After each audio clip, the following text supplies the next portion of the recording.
यह कहानी है एक किसान की जो कि बहुत मेहनती था।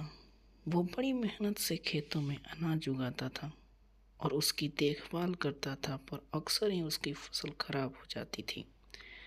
कभी सूखा पड़ जाता, कभी बाढ़ आ जाती या कभी तेज धूप और कभी आंधी। कोई ना कोई वजह से उसकी फसल खराब हो ही जाती थी।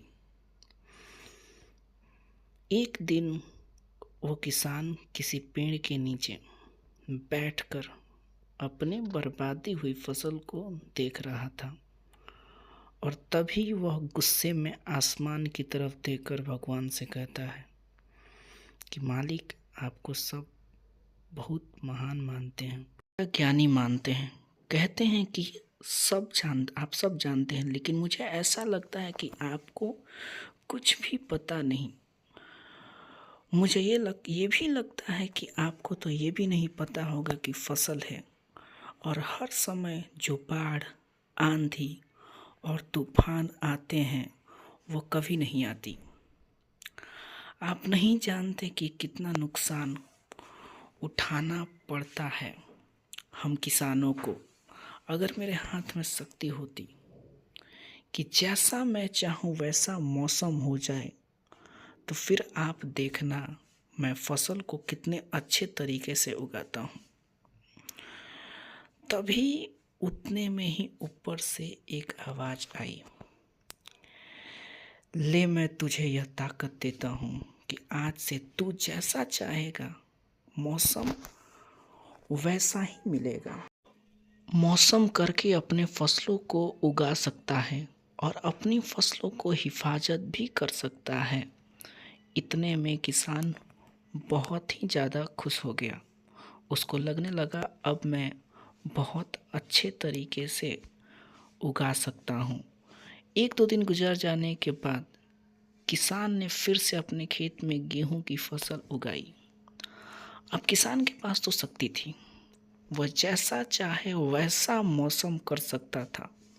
तो किसान ने आंधी, तूफान और बाढ़ कुछ भी उसने अपने खेतों पर आने नहीं दिया। वह अत्यंत खुश था अपने फसलों को देखकर। किसान ने अपनी फसलों को बर्बाद होने से बचाया और उस साल उस किसान के खेत में ऐसी फसल हुई जो पहले कभी नहीं हुई थी। मन ही मन किसान बहुत खुश हो रहा था और साथ ही साथ यह भी सोच भी रहा था कि भगवान को बताऊंगा कि इसे कहते हैं शक्ति का सही इस्तेमाल। इतना ही में कुछ दिन और गुजरने के बाद फसल काटने के लिए तैयार हो गई। किसान बड़े उत्सुकता के साथ फसल को काटने लगा, पर जैसे ही उसकी नज़र गेहूं की बालियों पर पड़ी तो वह हैरान रह गया, क्योंकि उन बालियों में गेहूं के दाने ही नहीं थे। वो सिर्फ पकी हुई बालियां थीं। गेहूं के एक भी दाने अंदर थे ही नहीं। गेहूं का दाना ही नहीं था। सारी बालियां अंदर से खाली थी। अब वह किस बड़ा परेशान हो गया और फिर से भगवान को पुकारने लगा। वह जोर जोर से चिल्लाकर यह कह रहा था, भगवान शायद तूने मुझे कोई सजा दी है।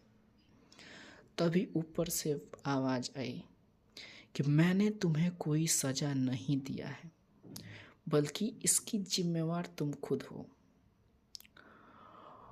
और किसान, तुमने अपने पौधों को संघर्ष करने का मौका ही नहीं दिया। ना तो तुमने उन्हें आंधियों से जूझने दिया, ना ही तेज बारिश से सहने दिया और ना ही धूप में तपने दिया। एक भी चुनौतियों का सामना तुमने उन्हें नहीं करने दिया। इसलिए सारे पौधे अंदर से खोखले रह गए। जब आंधी, तूफान, तेज बारिश और धूप पड़ती है, तभी यह पौधे संघर्ष करते हैं और इसी संघर्ष से ताकत पैदा होती है। उसके बाद एक बेहतर रिजल्ट देखने को मिलता है, जिसमें पावर होता है, एनर्जी होती है और इसी संघर्ष से गेहूं का दाना बनता है। तूने उन्हें बुरे वक्त से गुजरने ही नहीं दिया। जहाँ उनका बनावट होता है, सारी बालियाँ इसलिए खोखली रह गईं क्योंकि तुमने अपने पौधों को संघर्ष कराया ही नहीं। सेम यही चीज़ दोस्तों हमारे साथ भी होता है। इसे कहते हैं, इस कहानी में हमें यह सीख मिलती है कि बुरा वक्त जो होता है, जिसे लोग संघर्ष कहते हैं और डिफ़िकल्ट टाइम तक का नाम देते हैं, यहीं से एक इंसान की तरक्की होती है। आपको पता होगा कि जब एक डायरेक्टर कोई मूवी बनाता है तो डायरेक्टर सबसे डिफ़िकल्ट रोल अपने बेस्ट एक्टर को देता है। तो जब भी आपको ऐसा लगे कि आपकी ज़िंदगी में तकलीफ़ है, बहुत ज़्यादा प्रॉब्लम्स है और आपकी किस्मत ख़राब है, तब खुश हो जाइए क्योंकि उस भगवान ने यह सारी प्रॉब्लम आपकी लाइफ में ही क्यों दिया है, क्योंकि आपको वह सबसे बेहतर बनाना चाहता है। धन्यवाद दोस्तों।